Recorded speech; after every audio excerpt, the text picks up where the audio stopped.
Hello, কেমন আছো তোমরা সবাই? আশা করি তোমরা সবাই অনেক ভালো আছো। আমিও সুস্থ আছি।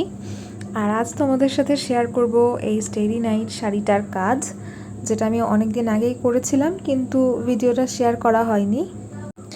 এই শাড়িটা কেমন লেগেছে তোমাদের সবাই কিন্তু কমেন্ট করে জানিও আমাকে।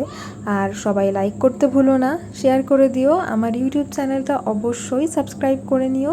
আর ফেসবুক থেকে দেখে থাকলে আমার পেজে কিন্তু ফলো করতে ভুলো না।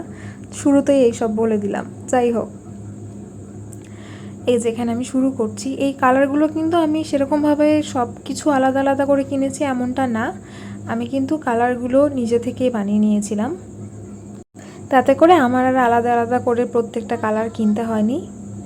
সামনেই তো পুজো, একদম দরজায় এসে কড়া নাড়ছে পুজো আর কি। আর এইরকম একটা সুন্দর শাড়ি পরে যদি তোমরা বের হও, তাহলে কেমন সুন্দরটা লাগবে সেটা আর মানে ভাষায় আর কি প্রকাশ করা যায় না, তাই না?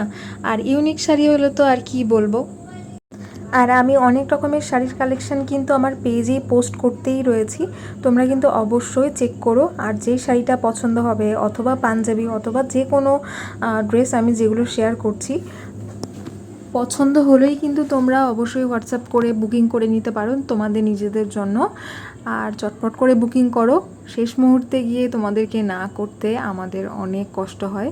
যারা আমরা এরকম হাতের কাজগুলো করি, আমরা চেয়েও কিন্তু তোমাদের কাজগুলো নিতে পারি না, কারণ সময়ের ঘড়ি তো একদম তাড়াতাড়ি তাড়াতাড়ি চলে যাচ্ছে।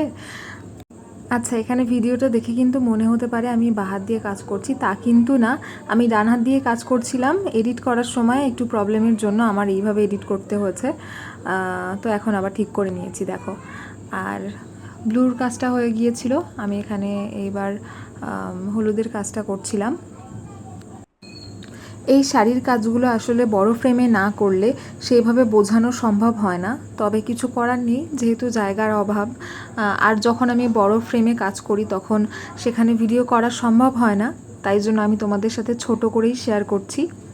আর শাড়ি রিলেটেড তোমরা আর কেমন কেমন ভিডিও চাও আমাকে কিন্তু অবশ্যই জানিও, তাহলে আমি সেই বুঝে ভিডিও করার চেষ্টা করব।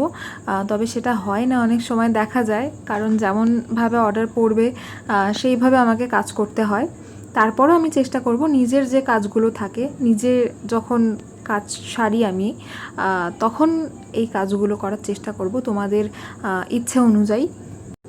আসলে এত লম্বা ভিডিওর মধ্যে তোমাদের সাথে কি বলবো, অনেকই গুলিয়ে যায়। আবার অনেক সময় এমন হয় যে কথাই মাথায় আসে না, কিন্তু ছোটো ছোটো ভিডিওতে আবার এমন হয় যে এত কথা মাথায় আসে যেটা বলাই হয় না ছোটো ভিডিওগুলোতে। আর তোমরা যারা ইন্ডিয়ার যে প্রান্তে আছো বা দূরে আছো, ওখান থেকে অর্ডার করতে চাইলেও আমি ইন্ডিয়ার বিভিন্ন জায়গার অর্ডার নিই, আর বিভিন্ন দেশেরও অর্ডার নিই। তোমরা যদি বাইরের কোনো দেশ থেকে অর্ডার করতে চাও, সেটা আজ তাহলে এইটুকুই। দেখা হচ্ছে তোমাদের সাথে পরের ভিডিওতে। সবাই সুস্থ থেকো, ভালো থেকো, টাটা।